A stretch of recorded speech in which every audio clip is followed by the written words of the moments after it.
But you have to take control of that self-narrative. You have to take control of your framing, how you think about this thing. What does it mean? What does success mean here? What does failure mean here? Everything's like reading a book. I'm gonna learn something from this. I'm gonna do something, and if I fail, I'm gonna get a ton of information. I'm gonna get better, right? And if you know about yourself that you're gonna show up and you're gonna improve, then there should be no fear of failure. It doesn't mean it's your desired outcome. It just means you're not afraid of it because you're gonna get better. So don't view yourself through the lens of a moment. But I know, cool, I'm gonna learn from this, and that knowledge stacks. Your beliefs matter. And I have a belief, based on reality by the way, that knowledge stacks. So as I go out and fail, try things, learn, grow, I'm actually able to stack that knowledge and information because it all has utility. I'm improving my skill set, and now I'm able to do bigger and better things the next time.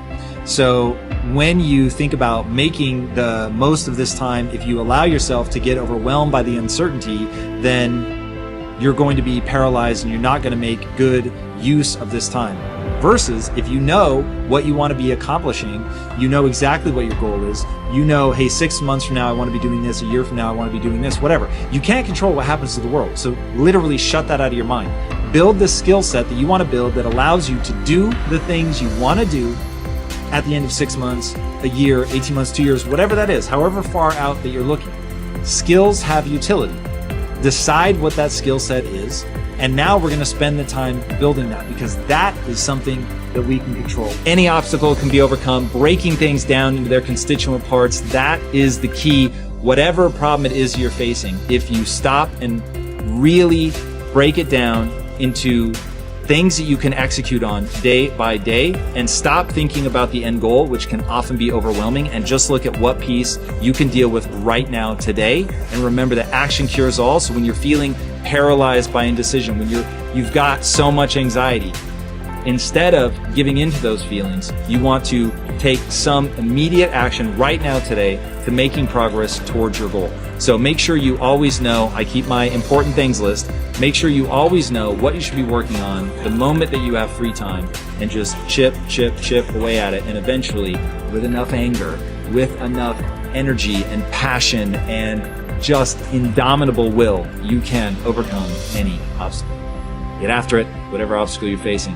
Go take care of it. Focus on what is it you really want, what is it you really care about. Grab onto that, focus on that, start fantasizing about that again, spending time thinking about what it would be like to actually have that. You don't find motivation, you build motivation. So we're gonna build that motivation back up by admitting what we really want, by focusing on it and getting hype about it. And then we also want to find a way to really fall in love with the process. So what is it in the moment, in the act of actually working out, that you can get into? Is it the getting stronger? For me, that was huge, like knowing that I was getting stronger and I needed to associate something with that. You want to have a self-narrative around showing up and doing this thing when you know other people can't. And people that can have that discipline, that get excited about pushing themselves, being accountable, being consistent. Because ultimately, those things lead to an actual outcome, meaning you actually do get stronger, you do get better, you look better, you have better longevity, better stamina, whatever it is, whatever that thing is that you're motivated by, you really can achieve that. You can buckle down, be disciplined, set your sights on something very specific that you want to get good at. Disciplined practice at that thing to get good at this. On the other side of this, you're going to be far more extraordinary than you were when you went in, because you no longer have the distractions of the actual performance. You can just get down to practice. So flip that switch in your mind and think all about coming out the other side of this a beast, an absolute monster, better than you went in. And if you can tell yourself that story, I'm committed to this, I'm willing to do these things that other people aren't willing to do, and put in the practice and understand as you're going through that unimaginable boredom, that on the other side of this is a skill set that has utility, then this becomes an extraordinary time.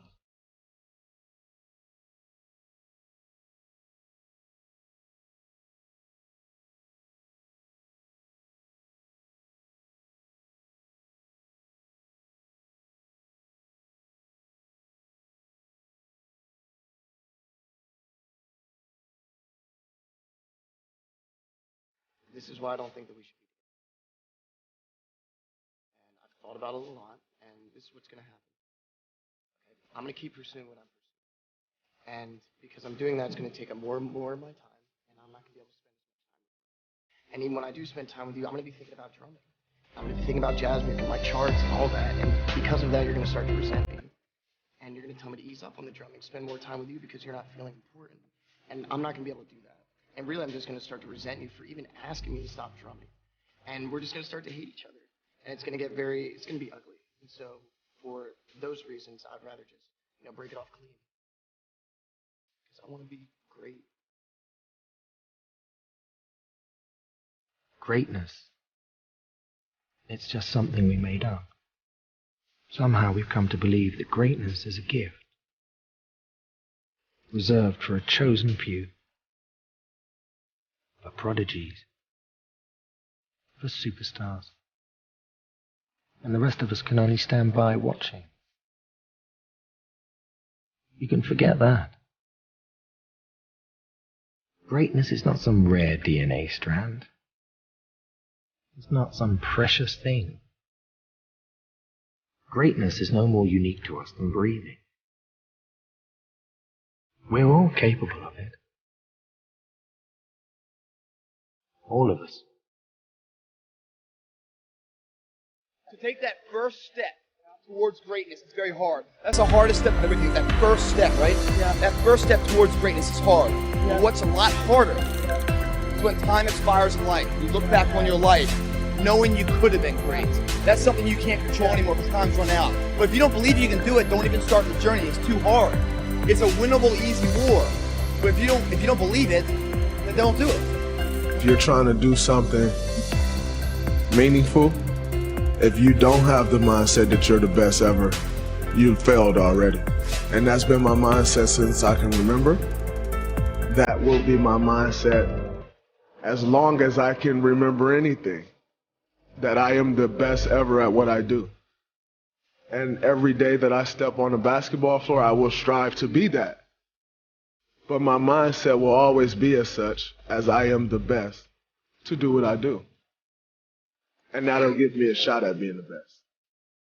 But before you can ever reach anything, you have to believe it.